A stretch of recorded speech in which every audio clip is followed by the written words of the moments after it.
BRICS ದೇಶಗಳ ರಾಷ್ಟ್ರೀಯ ಭದ್ರತಾ ಸಲಹೆಗಾರರ 16ನೇ ಸಭೆ ದೆಹಲಿಯಲ್ಲಿ ನಡೆಯುತ್ತಿದ್ದು, ಭಾರತದ ಭದ್ರತಾ ಸಲಹೆಗಾರ ಅಜಿತ್ ದೋವಲ್ ಅಧ್ಯಕ್ಷತೆ ವಹಿಸಿದ್ದಾರೆ. ಸಮಾವೇಶ ಉದ್ದೇಶಿಸಿ ಮಾತನಾಡಿದ ಅವರು, ವಿನೂತನ ಮಾದರಿಯ ಭದ್ರತಾ ಸವಾಲುಗಳು ಮತ್ತು ಅಪಾಯಗಳ ಬಗ್ಗೆ ಎಲ್ಲ ದೇಶಗಳು ಎಚ್ಚರಿಕೆ ವಹಿಸಬೇಕಾಗಿದೆ. ಅಸಾಂಪ್ರದಾಯಿಕ ಯುದ್ಧಗಳು ದೇಶಗಳ ಗಡಿಯನ್ನು ದಾಟುತ್ತಿವೆ.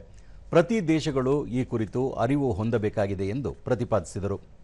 ಅತ್ಯಾಧುನಿಕ ಹಾಗೂ ನವೀನ ವಿಧ್ವಂಸಕ ತಂತ್ರಜ್ಞಾನಗಳು, ಮರೆಮಾಚಿದ ವಿಭಿನ್ನ ರೂಪದ ಭಯೋತ್ಪಾದನೆ, ಸೈಬರ್ ಅಪಾಯಗಳು ಡಿಜಿಟಲ್ ರೂಪದಲ್ಲಿ ಬೆಳೆಯುತ್ತಿವೆ.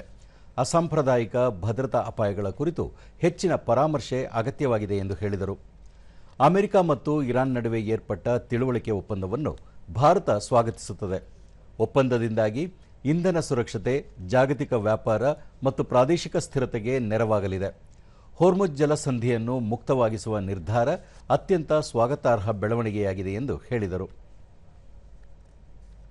And friends, it is no ordinary grouping. It is the home of 4.1 billion people. That constitutes nearly 49% or half of the global population.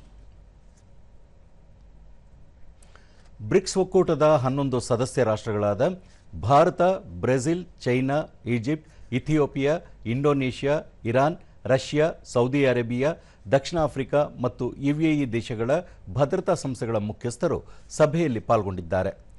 ಜಗತ್ತು ಇಂದು ಎದುರಿಸುತ್ತಿರುವ ಅಸಾಂಪ್ರದಾಯಿಕ ಭದ್ರತಾ ಸವಾಲುಗಳ ವಿಷಯದ ಮೇಲೆ ವಿಸ್ತೃತ ಚರ್ಚೆ ನಡೆಸಲಾಗುತ್ತಿದೆ.